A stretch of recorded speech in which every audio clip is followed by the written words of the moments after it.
ಇವತ್ತು ಈ ಕ್ಯಾರೆಟು ಮತ್ತು ಬೀನ್ಸಿಂದ ರುಚಿಯಾದ ಪಲ್ಯ ಹೇಗೆ ಮಾಡೋದು ಅಂತ ನೋಡೋಣ.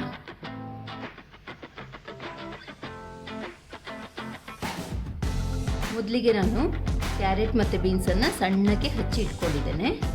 ಅದಾದಮೇಲೆ ರುಚಿಗೆ ತಕ್ಕಷ್ಟು ಉಪ್ಪು ಮತ್ತು ಬೆಲ್ಲ.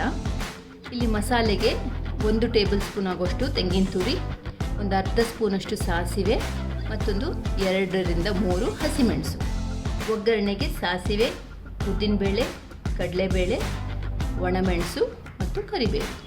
ತೆಂಗಿನ ತುರಿ, ಸಾಸಿವೆ ಮತ್ತು ಹಸಿಮೆಣಸನ್ನು ಮಿಕ್ಸಿಯಲ್ಲಿ ನೀರು ಹಾಕದೆ ಈ ಥರ ರುಬ್ಕೋಬೇಕು. ಹೀಗೆ ಬಾಣಲೆಯಲ್ಲಿ ಒಂದು ಸ್ವಲ್ಪ ಎಣ್ಣೆ ತಗೊಂಡಿದ್ದೇನೆ. ಎಣ್ಣೆ ಬಿಸಿ ಆಗ್ತಿದ್ದ ಹಾಗೆ ಸಾಸಿವೆ ಹಾಕ್ತಾಯಿದ್ದೇನೆ. ಆಮೇಲೆ ಉದ್ದಿನಬೇಳೆ, ಕಡಲೆಬೇಳೆ, ಒಣಮೆಣಸು, ಕರಿಬೇವು. ಬೇಳೆದು ಬಣ್ಣ ಚೇಂಜ್ ಆಗ್ತಿದ್ದ ಹಾಗೆ ನಾವು ಸಣ್ಣಕ್ಕೆ ಹಚ್ಕೊಂಡಿರೋ ಕ್ಯಾರೆಟು ಬೀನ್ಸನ್ನು ಸೇರಿಸ್ತಾ ಇದ್ದೇನೆ. ಇದಕ್ಕೆ ಬೇಯಲಿಕ್ಕೆ ಎಷ್ಟು ಬೇಕೋ ಅಷ್ಟು ನೀರು ಹಾಕ್ತಾ ಇದ್ದೇನೆ. ಸ್ವಲ್ಪ ಬೆಲ್ಲ ಹಾಕ್ತಾ ಇದ್ದೇನೆ.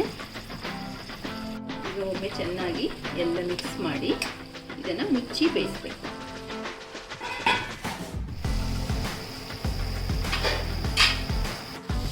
ಈಗ ನೀರೆಲ್ಲ ಆಗ್ತಾ ಬಂದಿದೆ. ಈಗ ಸ್ವಲ್ಪ ಹೀಗೆ ತೆಕ್ಕೊಂಡು ಹೀಗೆ ಒತ್ತಿ ಬೆಂದಿದ ಅಂತ ನೋಡ್ಕೋಬೋದು. ಇಲ್ಲ ಅಂತ ಅನಿಸಿದರೆ ಇನ್ನೂ ಸ್ವಲ್ಪ ನೀರು ಹಾಕಿ ಇನ್ನೊಂದು ಸ್ವಲ್ಪ ಹೊತ್ತು ಬೇಯಿಸ್ಕೋಬೇಕು. ಈಗ ರುಚಿಗೆ ತಕ್ಕಷ್ಟು ಉಪ್ಪು.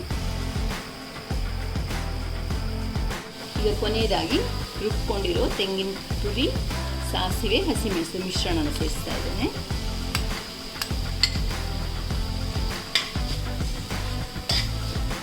ಮಸಾಲೆ ಎಲ್ಲ ಚೆನ್ನಾಗಿ ಮಿಕ್ಸ್ ಆಗೋ ತನಕ ಹೀಗೆ 1-2 ನಿಮಿಷ ಮಿಕ್ಸ್ ಮಾಡ್ಕೋಬೇಕು. ಕ್ಯಾರೆಟ್ ಬೀನ್ಸ್ ಪಲ್ಯ ರೆಡಿ.